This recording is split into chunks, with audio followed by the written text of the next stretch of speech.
Mimi ni mama, mama, mimi ni mama, mama Katoliki, najivunia, mimi najivunia, mimi kuwa Mkatoliki, mimi ni mama, mimi ni mama, mama Katoliki, najivunia, mimi an African woman is a beautiful woman, a beautiful woman is an African woman, an African woman is a beautiful woman, a beautiful woman.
World Union of Catholic Women Organization was founded in 1910.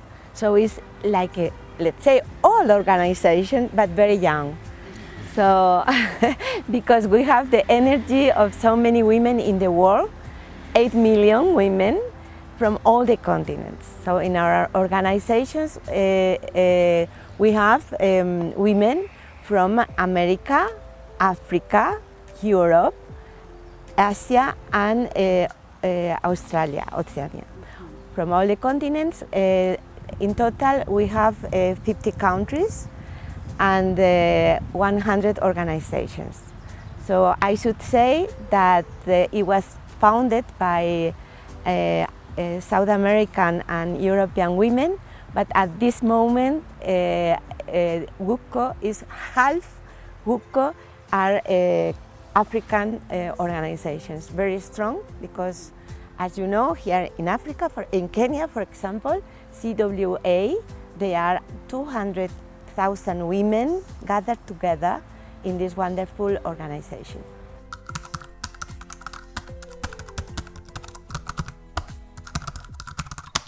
Well, of course, we are Catholic women, open to help all kind of people, so not only Catholic, but what is key for us and very important is that in all our organizations they are very well organized, always guided by a woman. So not only a woman, but a woman, a board, a team at all levels. So I should stress that it's very important, this organization. For example, here in Kenya, so you have the small Christian communities, and then many times there is a leader, it's a woman. But then at the parish level, there is the women are organized with a representative of the parish that takes care of all the women. But then at the diocese level, is this organization, and then you see that at the metropolitan level there is the organization together with the chaplains. So always another important issue is that we always work together with our bishops. So I think that is the main thing that is common for all the organizations in all countries.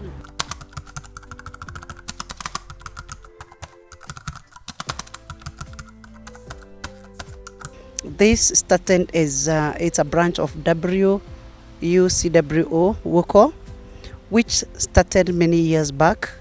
And this was after realization that women need to work together, after realization that we have marginalized women who really not have people to listen to them.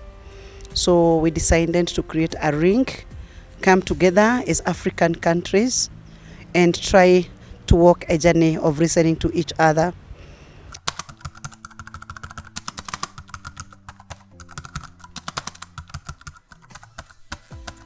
So the World Women's Observatory has a motto that is listening for transforming lives.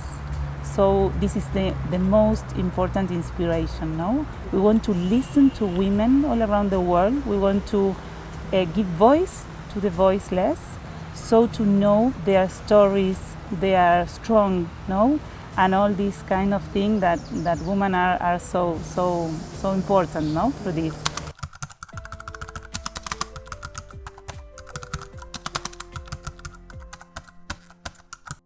We intend to mostly be in contact with the women. No? I think that the first thing is to listen to vulnerable women, to give voice. No? And then when you have contact, you realize their pains, their challenges, and all the difficulties that maybe they have. Here in Africa, we listen to many women vulnerable in discrimination and violence. So when we listen to them, we realize that it was domestic violence, gender violence, economic violence were the most important things that we were obliged now to work on. So the next years, because we are here since 2022, then the next years, last year and this year, we worked with the organizations and the congregations in team, in network, so to see the best practices now to fight to the violence and discrimination against women.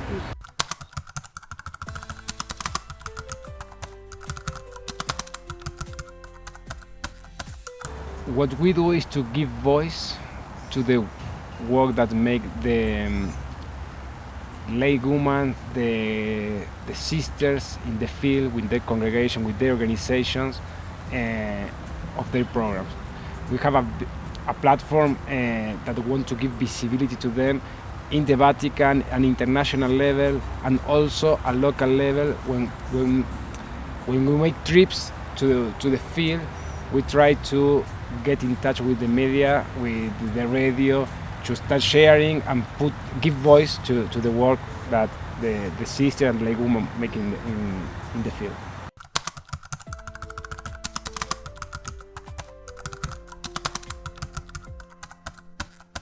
Yes, we have different projects. We started in 2021 in Latin America with a project about the impact of the COVID in the women of Latin America. After that, we started here in Africa with the project of discrimination and violence against women. Then we made a project in Latin America also about the participation and discrimination of the woman in the society and in the church. Also in Latin America, we're working with migrant women. We make a research about the main issues, or yes, the motivation that make to the woman to emigrate. And also we are in a project about access to the justice of migrant women from Latin America in Mexico. And we also were working in the Synod for 3 years about the participation of the woman in the Synod process, and also to give visibility to the best practices that the women are making in the field, you know, with their parishes, with the universities, with the congregations, about the Synod. Mm-hmm. So we want to give voice to all of them by our platform, by our reports, because we make reports and we share these reports in international conferences, in our website. Mm-hmm. They invite us also to some conference in the Vatican. So we want to give voice and we want to be a true channel for the Vatican about the women issues from all around the world.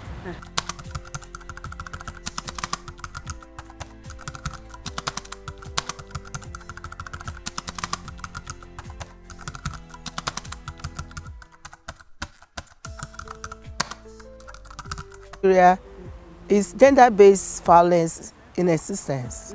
It's everywhere in Africa, And when you look at gender-based violence, it starts with rape, with sexual harassment, domestic violence, and other things we can think of.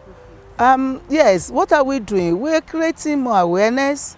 We're enlightening women, particularly the girl child. So, because I remember when I was in the office as Commissioner for Women Affairs, we even went to the extent of ensuring there is a bill that we can use to enforce the perpetrators of the rapists to come to book. But it's the enforcement. And I know that even since Beijing Platform of Action, Affirmative Action rather, that has been talking about exclusion of women, that we should demand for 30%, we have not been able to achieve it. So we will not be tired. We'll create more awareness, we'll do more monitoring, and it's part of what we have discussed at this platform of WWO, that we should do more of sharing of our stories, networking with each other. And beyond that, I still want to advocate that there is need for us, the women leaders, across our continent and globally, to come together to ensure that we take advocacy, lobbying and advocacy seriously. And I did research it before I came here for this conference because I wanted to know where we would fit in. And it turns out that 1 in every 5 women has some gender-based violence against them, which is really bad. It's very disturbing. And every single day in the newspaper, you find cases where we have gender-based violence in different forms. We're finding one I'd like to tell you about is a family who were living in a township, a grandma who looked after a 7-year-old grandchild, and her neighbor was supporting them and helping them. And one night some men came in demanding whatever they were demanding, I don't know that yet, and they actually shot all 3 of those women, the little girl, the granny and the neighbor. So that's kind of what gender-based violence we're seeing seriously at the moment. There's a lot of shooting. There are people who have been activists against gender-based violence. An African lady, very well known, was shot in her car. There's a judge who was recently defending a case, and she got home from work one afternoon around about 4 o'clock. Sitting in her car, she was shot because they don't want these to come out. And very recently there was a very good report I read, and the judges were obviously telling the story of this woman. But what's disturbing them most is that gender-based violence is very real in South Africa. Okay, but the serious and sad part, and I would like to do something about it, is I only hear the African women talking about it. I don't know why the European women don't want to talk about it. And there was an article in which they were just saying that a girl of 10 years old fell pregnant. The boy who made her pregnant was 17 years old.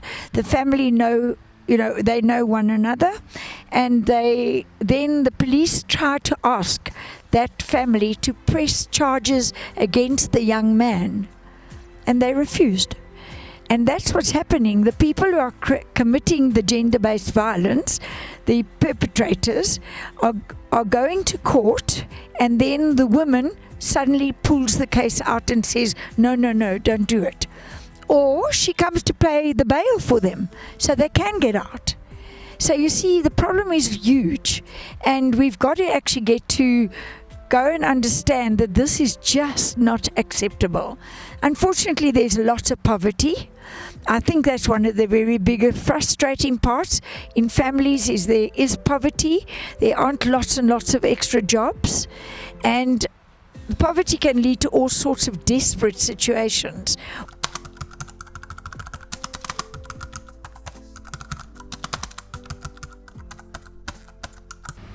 Coming together to talk about the violence against women, and we've been championing, trying to create awareness, sensitization, education, and then trying to make sure that at least we get the most vulnerable women, listen to them, dialogue with them, hear their sufferings, listen to their sufferings, come out with various strategies that we think we can use that can really help them, elevate them, and then let them know they are not alone, let them know their part, and then make sure that we come out with solutions that can really help them.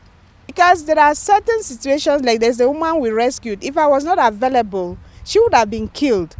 But if she just thought that it was sister's sleeping time, sister is not available, then wouldn't have, because I had to drive her to the hospital immediately when she was battered in her home. So being available in the community, that takes you just beyond that particular apostolate, because our call as religious women is to touch lives. And you don't have a limitation of the lives to touch. It's not only the children you teach in school. And even sometimes if I want to depend only on my work, reaching out to the parents, that is a whole another apostolate. Because any child who misbehaves in school, if you have to trace it back, you have to see that that problem is coming from the house. Then when you now follow through, you realize that you have some work to do in that family. Sometimes the mothers are going through violence. Sometimes their father is alcoholic. So when you are able to listen, you realize why a child is coming to school always late. A child is shabby. A child is always being sent home for fees. Then when you come across those challenges, you now start thinking of, what can I do? Because I'm even telling people here, I need to know where I can get funding to pay children's school fees. Because there are some whose parents cannot pay. And they need education.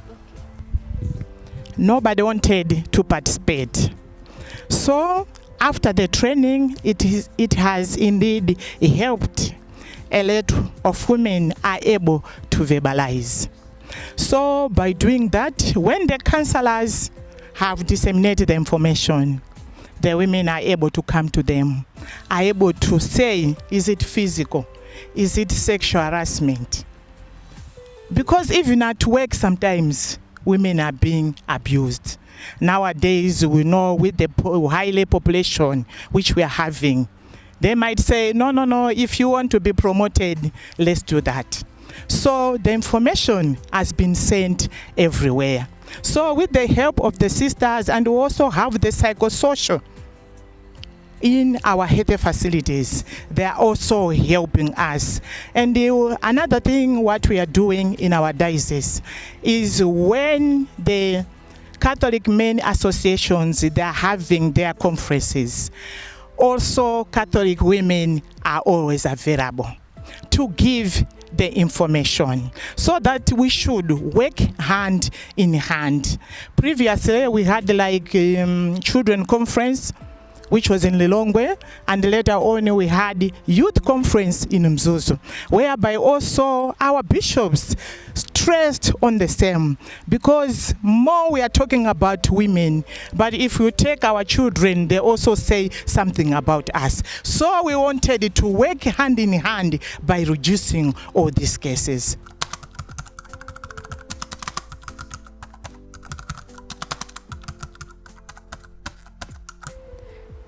Jambo kubwa ambalo tunalifanya kuhusu kupunguza vita vya kijinsia, sana sana tunatoa seminars.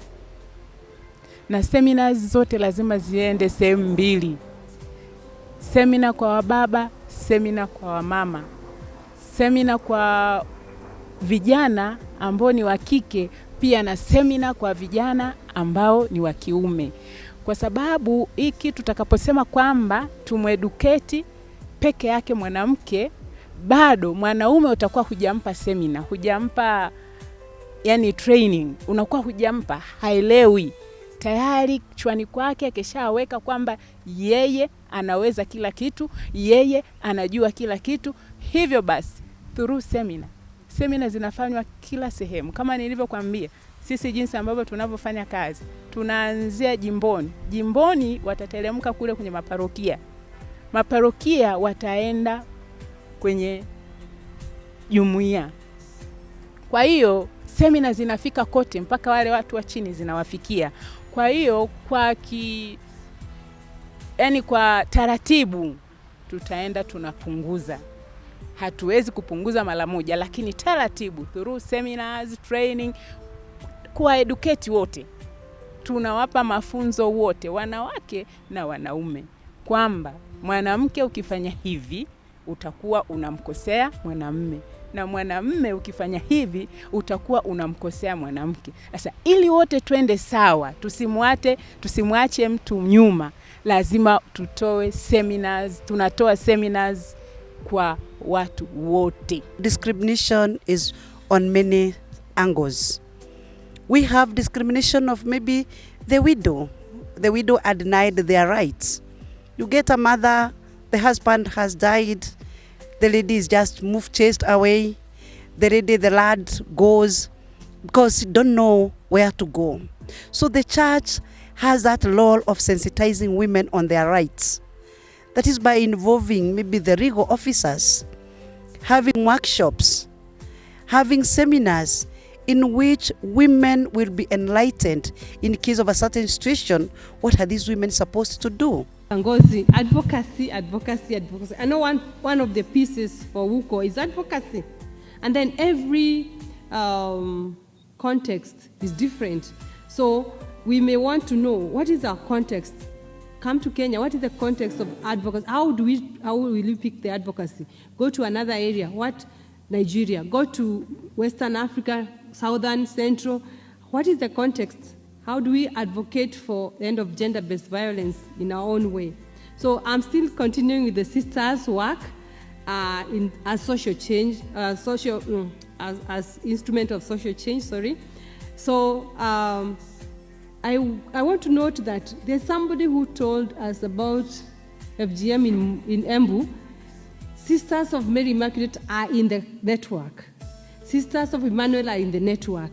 In Tanzania, Sister Mama, what is the name of the leader? Make sure you work with sisters in Mara region. Mara region, we find there. I've been there and I was scared. One of the convent where people are sheltered, it's okay, those who don't know FGM, it's a very, very difficult practice. It is a seasonal thing where the cutting is done to bring girls to be adults. So in Kenya we call it crop, Christian rites of passage. So they do something like a seminar, because you can't remove a tradition and leave it a vacuum. You have to put something in. So to remove that, you have to put another practice. That's the Christian now practice. So in Tanzania, I went now to, every time we visit our grantees to make sure we are together to see the problem they're experiencing. So it was during the cutting season. So girls ran away to the convent. Convent had to be guarded by the policemen. Mara people are fierce. You don't know Masai are nothing. The Mara region, the way they fight, the same. So they were singing, so sisters had to be guarded. But then they are singing outside. So unfortunately, one girl was rescued, and later, when they went back, she was stolen and taken for FGM. Now they came singing to sisters at you, and like making them feel bad. You took her, but we have already taken her. So it's a very difficult work the sisters do, because that is a culture. And the problem now in Tanzania is during elections, because people go, this politician will go say, leave these people, it is our culture, so they will be voted for. But who loses? It's the woman. These women sometimes die. And when they die, they are just left, they cannot be buried. And for the women under the GBV, we are also providing them counseling, psychosocial support, and also group counseling. And some cases, if it is a rape or some emergency cases, we also do the referral pathways to other organizations where there is a medical support. So that is, we are networking with them. And we also provide them the dignity kit and some emergency support to them that we are providing to them. Then we also provide them the skill training for them to bring the economical sustainability. So we provide them this 3-month skill trainings who are interested, or the short-term skill training, 1 week, 2 week small trainings, they can earn small money. So we put them in that training and we provide them the starter kit. Then they will go back and start the business, and they sustain their economical sustainability to support their children, sending them to the school like that. It is because of the war-broken country, as I said, and the GBV also, it is a common phenomena there. Their culture also to give the female child to early marriage, and also sometimes forced marriage, and also there are early pregnancies, and also some sexual harassment, and many things are happening there because of this. Due to all these things, this is happening there. So and also this one of the, when the female child is growing around 10 to 12, 13, the parent, the father of the child want to give that child to marriage because they get the cow. So the cow is important for the father. So if mother is fighting with the husband will beat the mother, the wife, and he will do all kind of other causes to the wife, and he will take his own decision to take the child to the marriage, even to the elderly person. That is a forced marriage, I say. So they don't see the age different for the child who they are giving to 40-year men or 50-year men. They don't see the age difference, but he need the cow.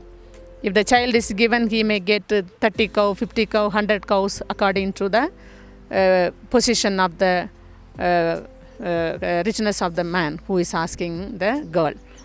So the girl child has no any voice to speak against of the father or mother, because the father is taking the decision. So that is what the GBBC is also going on there. So many of the girls, when they come primary 6, 7, 8, they become a dropout because these fathers take them to the marriage. So they become the dropout. So things happening like that. So now we are making the awareness wherever we are working, making the awareness. We are bringing the parents in the school to give them more awareness, quarterly meetings, quarterly seminars we are making the children who are in the school, don't put them drop out. Send them to the school up to the university, because we are giving free of education up to primary 8. DMA is giving in the IDP 1,500 children as a free of cost. So why you stop them there? You are not spending even one SSP. Then why do you stop the child? The child will take care of your future. Your future. We are feeling that if we have to stop violence against women, we have to economically empower them. Okay. Let this woman have her own resources, that she doesn't have to depend on another person who abuse them in the end. Because when they are looking for something, they'll bow to anything. And they're going to accept anything, and they're going to keep quiet. If I talk about this person will stop helping me. So how will I survive with my children? So if we have to let this woman be independent, have her voice, have her self-esteem, restore her dignity, let's empower her to produce, to feed her family, to be able to send her children or grandchildren to school, to be able. We encourage them to use non-violence skills so that they create harmony in the family, in the society, where they are expected to contribute almost 90%. As a woman, it pains me when I see a woman's right being violated, and I stand for them and I empower them. And especially for the young children, as I advocate very strongly on child protection and vulnerable adults, I encourage the children to share either to their parents, to the sisters, to the teachers of what they are going through. Mm-hmm. And I have taken it as my responsibility to stand for those who are voiceless, and especially the children, I have a case that I have taken on where the girl child who is around maybe 9 years is being violated sexually by her own dad. The society is afraid to take the decision to report the case. But when it came to us, we were also afraid of what the society might do if we take the case on us. And I took the case to the chief and to the children's officer, and at the moment the child has been placed in a safe place and the dad has been put in jail. It is not easy for the family, they are also struggling. It's not easy for the people who know the situation, but I feel as women we have to stand up for the women and be voice for the voiceless, and empower those who can speak for themselves, do so, but use the right skills in that. And I feel we as the women, Lelinchias, we need also to be aware of our own rights and the rights of the women, and be aware of the cultures that we serve, so that we know how to go about advocating for rights of the women. Because if I do not understand the culture, I might not be effective in my ministry of empowering those women and stopping the violation.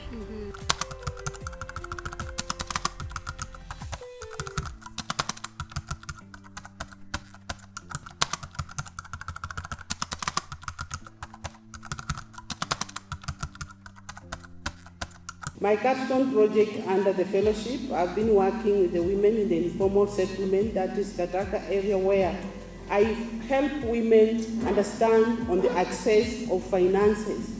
As you know, women don't have properties under their name. So I emphasize and help the women that they may come into the groups, so that they form these groups to contribute what you call maybe table banking, but this one is on another level, where we bring the women under SILK program. SILK is saving, internally lending communities. That's what it means. So I bring these women into groups so that they can come together to make a contribution and help improve their livelihood through that, empowering other women. After the fellowship, I've been able to form another group of women so that they are also contributing towards their own livelihood. And specifically, these are the women in low-income houses and those who head households. There are quite a number within the informal settlement or within the slums. And that has been my focus, and we really appreciate the Hilton Foundation for giving us the opportunity to be in the Washington University, to be given the skills and the empowerment, so that we can continue supporting the women, the vulnerable women that exist within our communities. And we, together with 18 fellas, we have been able to champion and have one voice, be it here in Kenya or be it in Ghana, and we will continue supporting our women. My organization runs an empowerment center nationally, and it is situated in the Diocese of Bamenda. Right now, we are building another empowerment center in another province up the north of Cameroon. And the essence for this center is to bring in underprivileged girls and women to the center. We form them, build capacities in them, give them skills, and then after 1 year, we empower them. Those who do sewing, as I already have in that center, we have 30 girls, and out of the 30 girls, 20 are Muslims. You can see that we don't even discriminate. 20 of them are Muslims, and 5 of them are going to graduate with their brand new machines, sewing machines. In the area of computer literacy, we have 5 of them too. They will be graduating with each a laptop they'll be taking home. And then for mother and craft, we have given them so many materials that they'll go and start up their little businesses. And once we give them all of these things, we don't just let them go. we follow them up after 6 months to be sure that all those things we have given them, they are really empowered and can really put food on their tables. The ones that we cannot get through to, we network with the parishes and the CW women in those parishes so that they follow them up for us and then report to the national executive. So we should track all the changes that in the lives of women happen.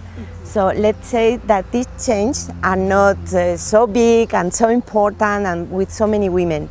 But in the communities, like in Kangemi, for example, yesterday we received the testimonies that the representatives of a group of 20 women that say, really, our lives have changed. So it's not about great changes, but in the communities, little changes. But if one single woman can change her life and improve her life, for us, it is enough. But it's not only one that changed her life, but maybe hundreds of women around Africa. We have a network in the different projects, and we are training community managers, as Esther, Sister Maureen here in Kenya, in Nairobi, and they who are working with the vulnerable women in the field, they are training to share the voices, and we use our platforms, our events, our congress to share their voices. So in our network we have congregation and organization in the field who work with the vulnerable women and send us the stories of their voices.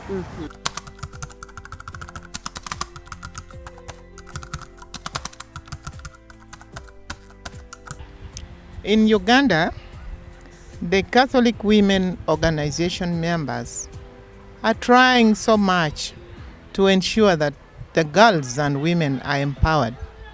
And when we talk of empowerment, it encompasses various aspects.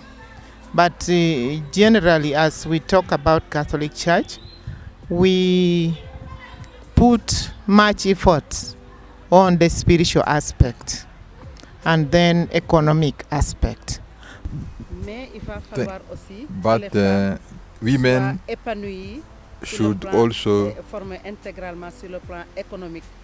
train economically in order to follow spirituality. It is important if you are, the spirituality matters when you engage yourself in business. It helps you to see clearly what you need to do. It helps also the leadership to manage the group. So the spirituality is very important. It matters a lot.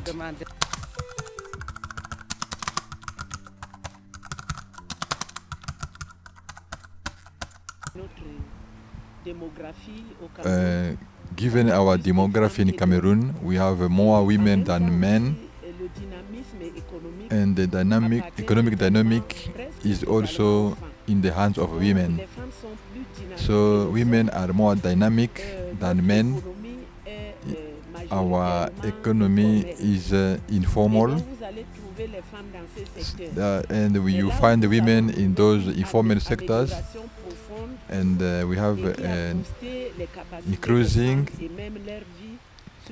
that has boosted up the capacity of women is the fact that we had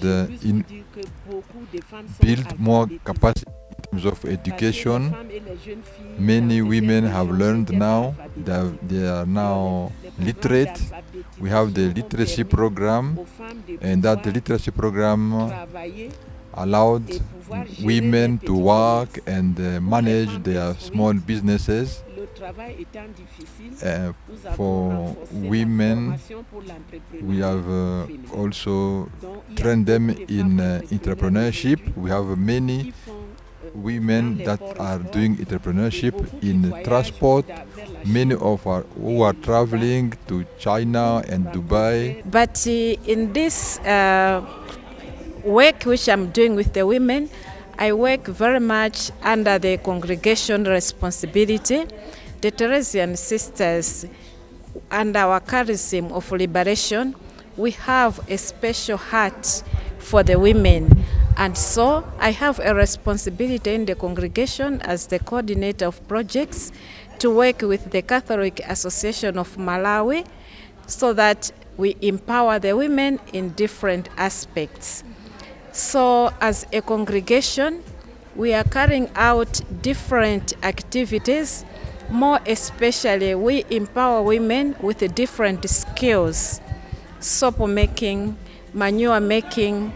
We are also into agriculture to make sure that women are not discriminated against, more especially in the line of gender-based violence. Once they are empowered, they are able to stand on their feet. We have is on the Missio Againt newsletter, which is in the Continental, where the Teresian sisters are serving the people living with HIV and AIDS, whose the majority are women, where we have now been able to get a funding of more than $100,000 in food relief as well as gender-based violence trainings. And so with the women in particular, first of all, we started by working with the women congregations. Ourselves, we decided we were going to venture into agriculture. So in agriculture, we realized that it's the easiest thing somebody can do in their own setting because resources are not easy to come by, but land is a resource that everyone has. So we realized if we venture into agriculture, we are going to answer a lot of problems. And one of them was food insecurity as a problem in the women, especially in the women-headed homes. So we decided to create a venture, an agricultural venture that was eco-agric, and it takes care of, like, it has pigs in it, it has chickens, it has fish, it has gardens, and everything is interdependent on the other. Such that when we are cleaning the pigs and we are removing the water from the fish ponds, we don't just let it run. We keep it in some septic tank, and when it's time to water the vegetables and the orchards, that's the water we use. We just pump it out to that section. And already it's fertilized water. It means that we are manuring and at the same time we are watering. And all the manure that comes from these other sections that I've talked about goes into the garden. And when we have to feed the chickens on the greens and we have to feed the pigs, again we get from the other section. So we proposed integrated farming, that if we do integrated farming, then with the challenges of climate change, where this year you have drought, the next year you have too much rain, the other year you don't have anything at all, how can a woman survive with her family? So we said with integrated farming, a woman will keep livestock as well as grow the crops, so that in case there's crop failure, the animals will thrive. And they are going to sell their animals and buy the food which they couldn't grow. So that way we ensure food security and the economic welfare of the home, because once they sell, they have something extra to send their children to school, to pay for medical bills, to answer various needs in the home. But the food would always be there.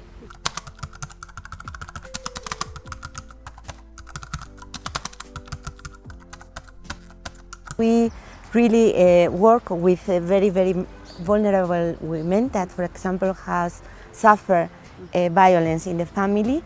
So we have this network of community managers, and they know very well the ethical principles. So what they do is that they keep the confidentiality of the women, changing the name of the women, and then never taking pictures for the front. So we really keep the confidentiality. We create a very safe environment for women to share with us their problems.